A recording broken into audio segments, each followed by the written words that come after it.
হয় না, আংশিক হয়। এই আংশিকটা আমরা করি না। সাহাবারা কয়, রাসূলুল্লাহ, পরিপূর্ণ শুকর আদায়ের জন্য কি করতে হইব? আমার নবী কয়, পরিপূর্ণ শুকর আদায়ের একটা মাধ্যম আছে। আমরা জানতে চাই কি চাই না? তুমি গোশত খাও, কোরমা খাও, পোলাও খাও, যত রকমের সুস্বাদু খাবার আছে, দিচ্ছে কে? আরো জোরে কর, আল্লাহ। আপনি মনে করলেন টেয়াওয়ালা কিনে এনেছেন, আল্লাহ না বানাইলে কিনার কোনো তৌফিক নাই।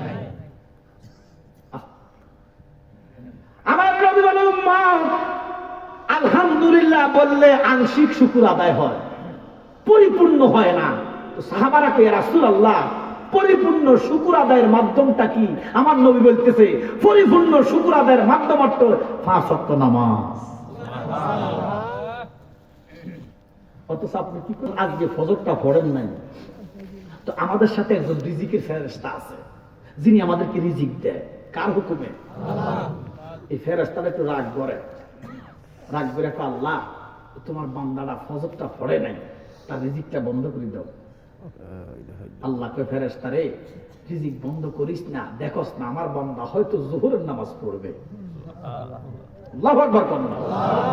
অথচ আল্লাহ, আপনি যে যোহর পড়তেন না, এটাও আল্লাহ মজুরে কর না। বাকি 10 বছর নামাজ কয়াত তো পড়বেন, আল্লাহ জানেনি। এবার যোহরও পড়লেন না। ফেরেশতারা কয়, আল্লাহ, তো যোহরটা পড়লো না, রিজিকটা বন্ধ করেন। আল্লাহ কয়, ফেরেশতার দাম বেশি বুঝিও না, আমার বান্দা হয়তো আসরের নামাজ পড়বে। আল্লাহু আকবার কর। কত দয়ালু। এবার আসরও পড়েন না। ফেরেশতারা রাগ করে কয়, আল্লাহ, আসরটা তো পড়লো না, রিজিকটা বন্ধ করে দেন। আল্লাহ কয়, ইন্নী আলামু মা লা তা'লামুন। আমার বান্দা এসব নামাজ পড়বে। কত ফাঁকি দিচ্ছে আমরা আল্লাহকে।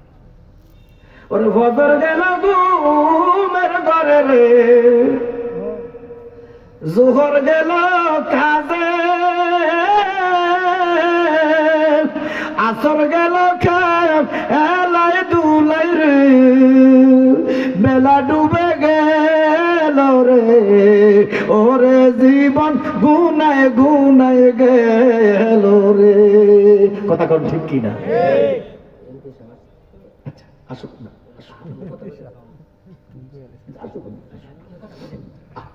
তাহলে দেখেন আল্লাহ পাক আমাদের জন্য কত দয়া। আপনি মনে করেন আপনার মা আপনাকে বেশি ভালোবাসে, আপনার বাপ আপনাকে বেশি ভালোবাসে না? আপনি যদি 15 দিন আব্বার কথা না শোনেন, উনি কি কিছু বলবে?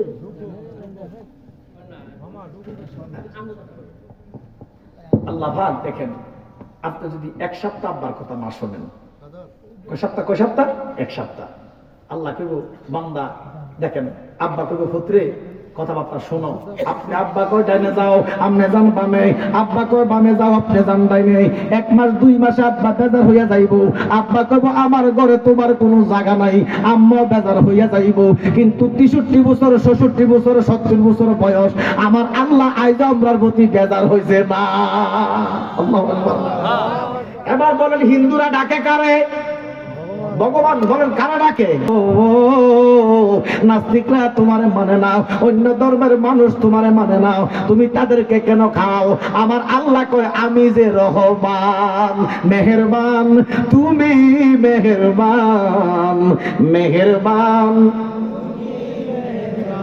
সবাই একটু মহব্বতে, মেহেরবান, তুমি মেহেরবান, মেহেরবান, তুমি মেহেরবান।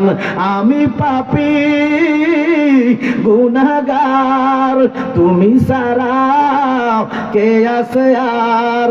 ক্ষমা করো ওগো প্রভু, তওবা করি বারে বার। ইয়া রহিমু রহমান, ইয়া কারিমু মেহেরবান। আমার আল্লাহর মতো দয়ার সাগর আর কেউ নাই। এই জন্য বাবা বেশি বেশি শুকর করবেন। বাড়ায় দেব কে? আল্লাহ কলা, ইন শাকারতুম লা আযীদান্নাকুম ওয়া লা ইন কাফারতুম ইন্না আযাবি লাশাদীদ। জোরে করে সুবহানাল্লাহ। এবার আমার সাথে সবাই পড়েন, আউযু বিল্লাহি মিনাশ শাইতানির রাজিম। বিসমিল্লাহির রহমানির রহিম কুল্লু নাফসিন যাকাতুল মাউত। ঘোষণাকার আল্লাহ বলেন কুল্লু নাফসিন যাকাতুল মাউত, সমস্ত নফস মরণের স্বাদ নেবে। যেরকম সুবহানাল্লাহ। অথচ আল্লাহ কিন্তু একবার রূহের কথা বললেন না। মানুষ কিন্তু নফস দ্বারা বাঁচে না, মানুষ বাঁচে রূহ দ্বারা। কথা বলেন ঠিক কি না? নফসের কোনো হিসাব হবে না, হিসাব হবে রূহের। ঘোষণাকার নফস দ্বারা মানুষ বাঁচে না, মানুষ বাঁচে রূহ দ্বারা। আল্লাহ রূহের কথা বললেন না, আল্লাহ বললেন নফসের কথা। এরপর আমার দেশের মানুষ মরে যায়। আরে বাবা, মানুষ মরে না, কেউ মরে না, কেউ মরে না। মানুষ ইন্তেকাল করে, স্থান পরিবর্তন করে, রূহটা একটু জন্য জমা দেয়। আমার নবী উম্মতে জান গেলে জান পাওয়া যাবে, ঈমান গেলে ঈমান পাওয়া যাবে না। সাহাবারা কয়, ইয়া রাসূলুল্লাহ, নবী গো, জানটা কোথায় পাওয়া যাইবে? আমার নবী কয়, কবরে যাইতে দেরি, জান দিতে দেরি হবে না।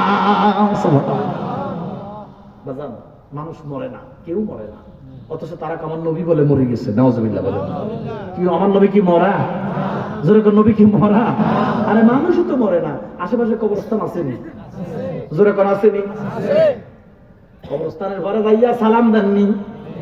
জোরে কোন? ওমা আসলে দেন। সালাম দেওয়া সুন্নাহ, জবাব দেওয়া ওয়াজিব।